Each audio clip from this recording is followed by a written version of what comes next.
नमस्कार। Economics Awadh classes YouTube channel पे आपका स्वागत है। डेली एमसीक्यू क्लास के अंतर्गत आज की क्लास में हम लोग अर्थशास्त्र विषय से संबंधित लगभग 25 बहुविकल्पी प्रश्नों को सॉल्व करेंगे।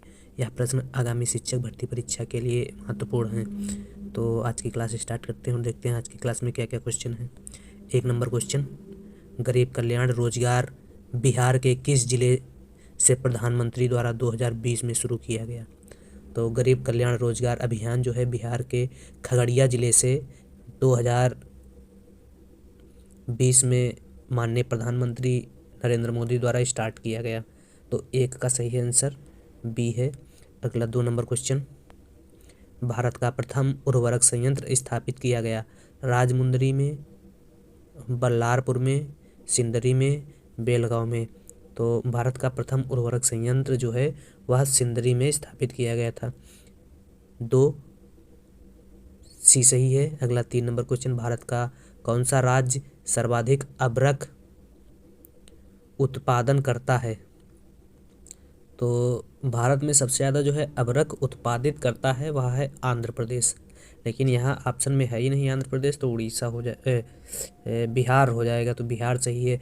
भारत में सबसे ज़्यादा अबरक का उत्पादन आंध्र प्रदेश में होता है और विश्व में चीन में सबसे ज़्यादा अबरक का उत्पादन होता है। अगला, बिहार समृद्ध है किस उद्योग में? तकनीक में, खनिज में, उद्योगों में, हस्तकला में। तो बिहार जो है उद्योगों में समृद्ध है। 4 का सही आंसर सी है।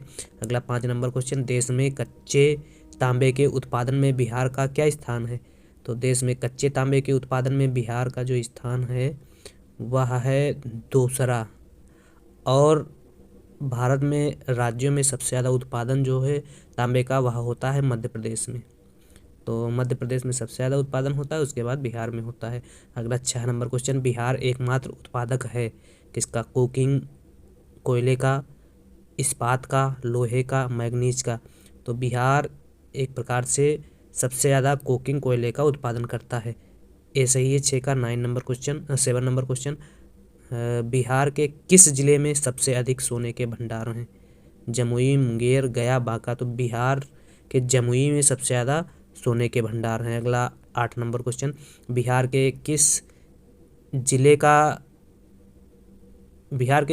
को हो जाएगा, किस जिले को सिल्क सिटी के नाम से जाना जाता है? तो बिहार में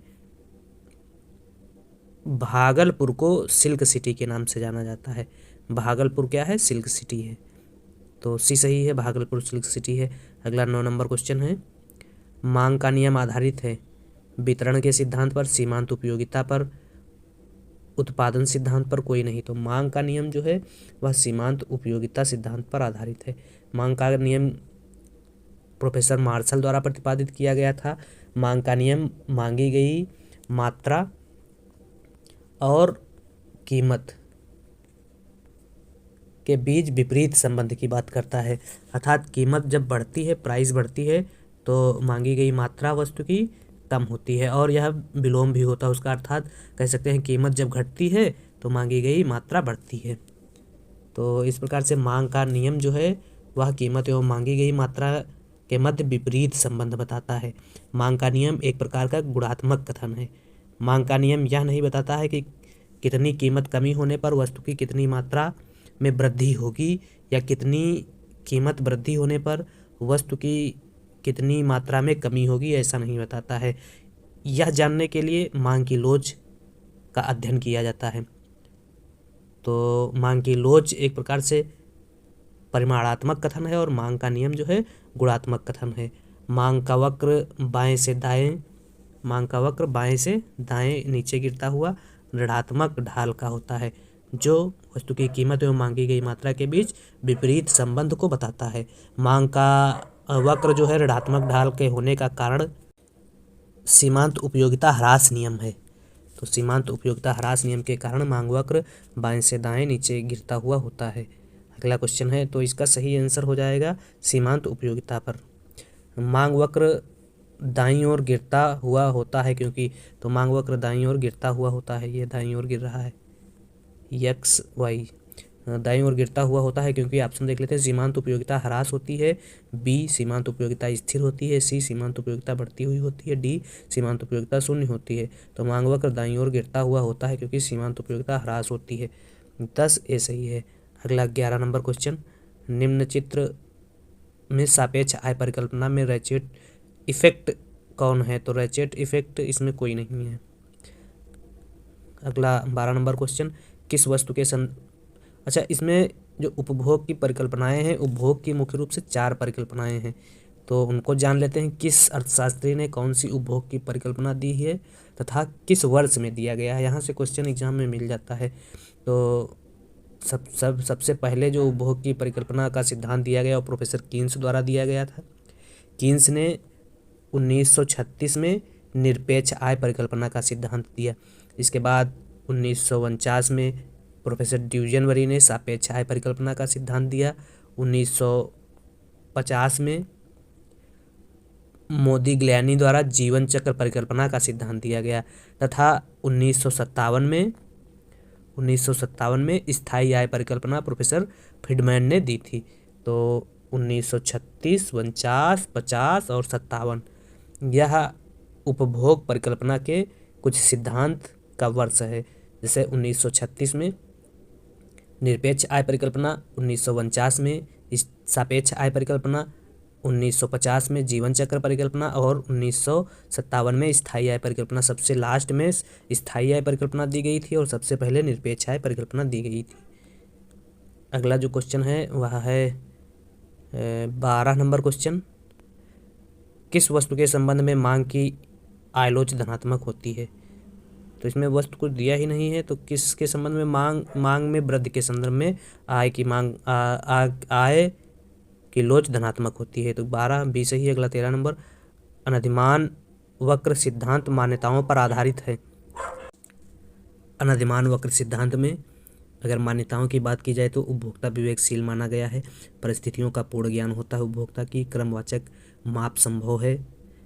क्रमवाचक माप इसलिए संभव है क्योंकि अनधिमान वक्र जो है हिग्स के क्रमवाचक माप पर आधारित है, ना कि मार्शल के गणनावाचक सिद्धांत पर आधारित है।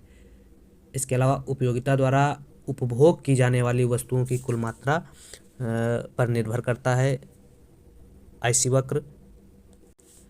निर्बल क्रमबद्धता की मान्यता मानी गई है, प्रतिस्थापन की सीमांत दर घटती हुई होती है। तो यह कुछ मान्यताएं अनधिमान वक्र के संदर्भ में ली गई थी।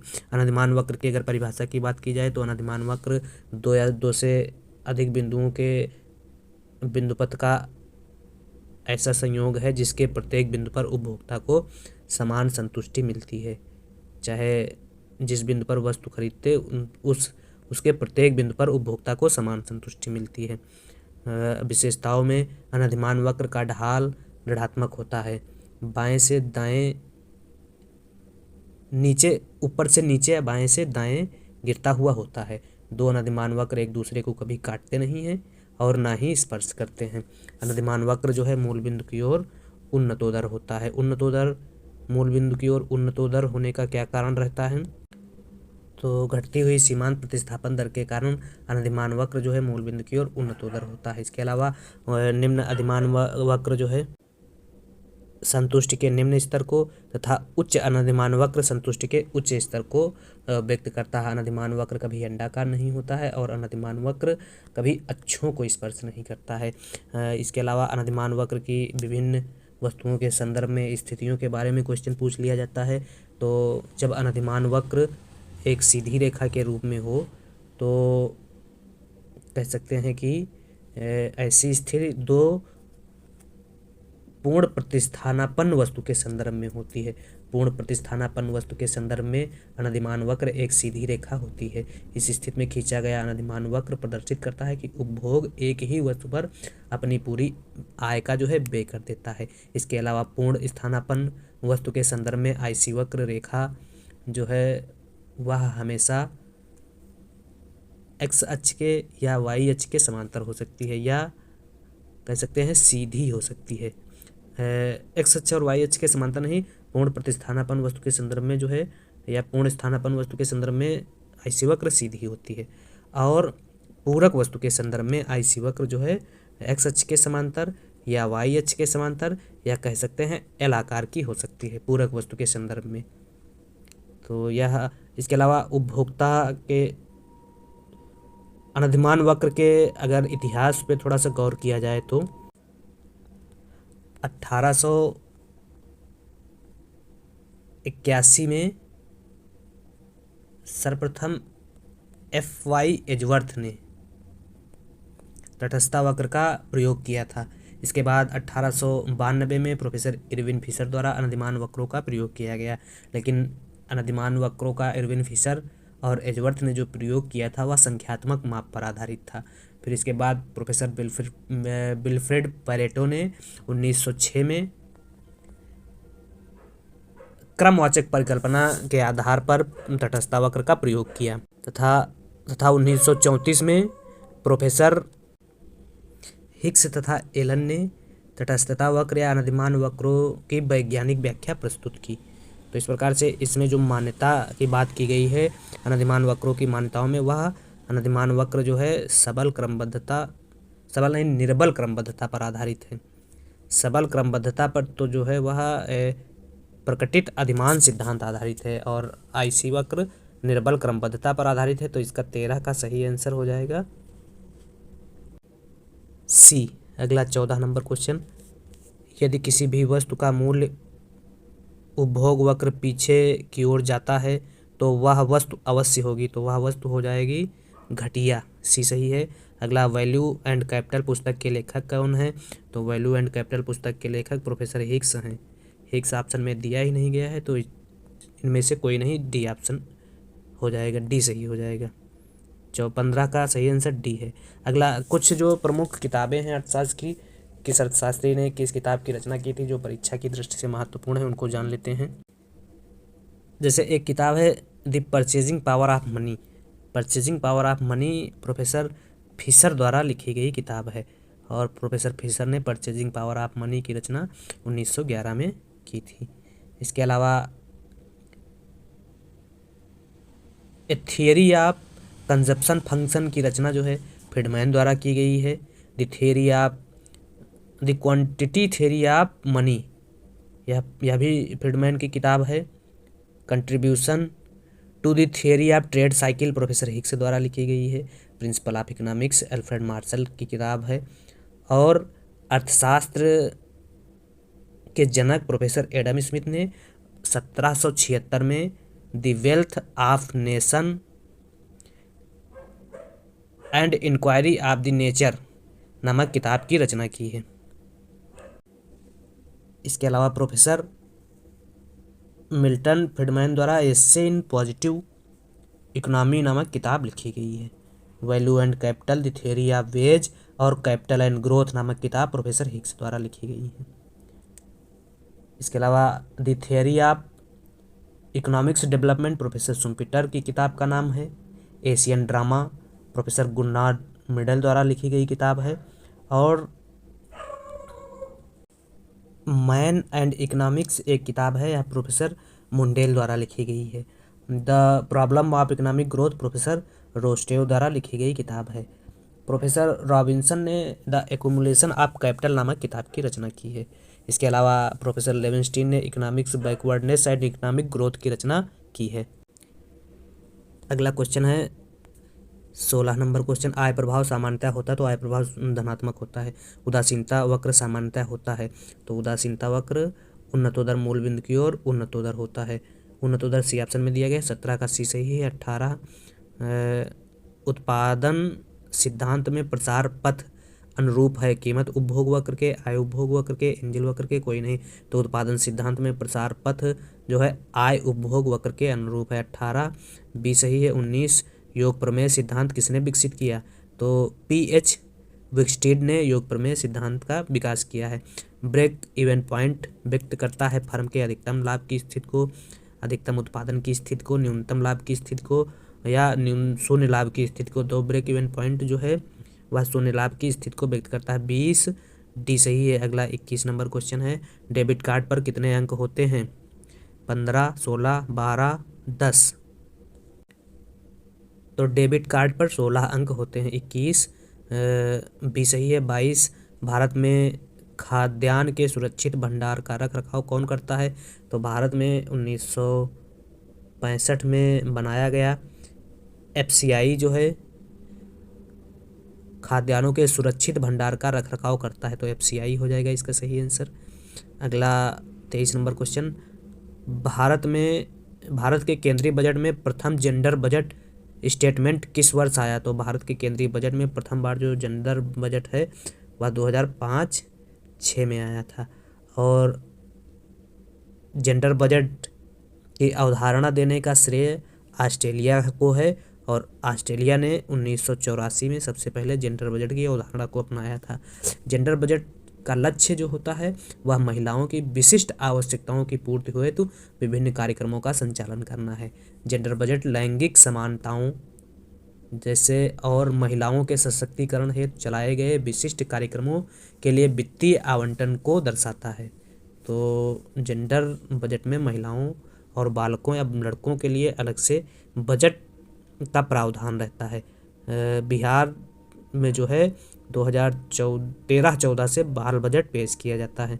अगला क्वेश्चन है 24 नंबर,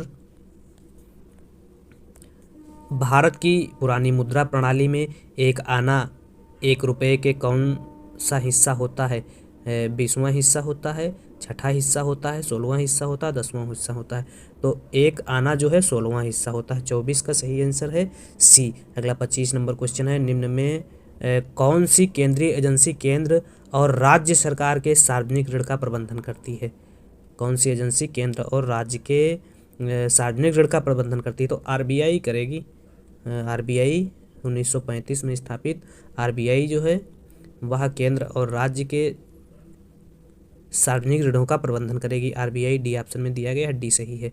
अगला जो क्वेश्चन है वह है मूल्य वर्ग की नोट एक तरफ दी है और दूसरी तरफ स्वरूपण दिया गया है। स्वरूपण मतलब चित्र, किस मूल्य पर कौन सा चित्र बना हुआ है, या किस संस्था या किस कह सकते हैं विश्व विरासत का चित्र बना हुआ है। 10 रुपये की नोट पर कौन सा चित्र बना हुआ है? तो 10 रुपये की नोट पर कोणार्क का सूर्य मंदिर बना हुआ है। 20 रुपये की नोट पर एलोरा की गुफाएं बनी हुई हैं। 50 रुपये के नोट पर हम्पी का रथ बना हुआ है, और 100 रुपये के नोट पर रानी की वाव बनी हुई है। तो रानी की वाव 100 रुपये की नोट पे बनी हुई है, तो डी का मिलान है थर्ड से। डी का मिलान थर्ड से है, किसमें है देख लिया जाए। डी का नहीं, हाँ डी का मिलान थर्ड से है। तो थर्ड ए में दिया गया है और सी में दिया गया है, तो ए और सी सही होगा। बाकी 50 रुपये के नोट पर, तो 50 रुपये के नोट पर हम्पी के रथ मंदिर बने हुए हैं, तो हम्पी का रथ मंदिर 50 रुपये के नोट पर, तो सी का मिलान हो जाएगा सेकंड से। सी का मिलान है सेकंड से, तो सही हो जाएगा ए आंसर सही हो जाएगा। बाकी अगर 10 रुपये के नोट पर चित्र की बात की जाए तो 10 रुपये के नोट पर कोणार्क का सूर्य मंदिर बना हुआ है। कोणार्क का सूर्य मंदिर ए ऑप्शन में दिया गया है, ए से मिलान हो जाएगा 10, ए का 1 से मिलान हो जाएगा, फर्स्ट से मिलान है। और 20 रुपये में एलोरा की गुफाएं बनी हुई हैं 20 रुपये की नोट पे, तो 20 रुपये का मिलान हो जाएगा फोर्थ से, तो इसका सही आंसर ए है। अगला 27 नंबर, 6 अप्रैल 1948 की औद्योगिक नीति की नींव रखी गई थी। तो डॉक्टर श्यामा प्रसाद मुखर्जी द्वारा देश की औद्योगिक नीति, प्रथम औद्योगिक नीति की नींव रखी गई थी, बी सही है। अगला 28 नंबर, 1956 की औद्योगिक नीति में उद्योगों को कितने भागों में बांटा गया? तो 1956 की औद्योगिक नीति में उद्योगों को 3 भागों में बांटा गया था, और 1948 की औद्योगिक नीति में उद्योगों को 4 भागों में बांटा गया था। 1977 की औद्योगिक नीति घोषित की गई थी, तो 1977 की औद्योगिक नीति दिसंबर में घोषित की गई थी। जनता सरकार के जो उद्योग मंत्री थे वह थे जॉर्ज फर्नांडीज द्वारा 1977 की औद्योगिक नीति घोषित की गई थी। 1977 की औद्योगिक नीति में मुख्य रूप से अति लघु क्षेत्र, जिला उद्योग कार्यक्रम और संयुक्त उद्योग कार्यक्रम की अवधारणा को अपनाया गया था। 1980 की औद्योगिक नीति में आर्थिक संघवाद की अवधारणा पर बल दिया गया था। तो यह औद्योगिक नीति के संदर्भ में कुछ महत्वपूर्ण बातें थी। और 1991 की औद्योगिक नीति में उदारीकरण, निजीकरण और वैश्वीकरण की प्रक्रिया अपनाई गई थी। इसके अलावा अगला जो क्वेश्चन है, MRTP एक्ट पारित हुआ, तो MRTP एक्ट जो है 1969 में पारित हुआ था। 30 का सही आंसर सी है। 30 का सही आंसर सी है।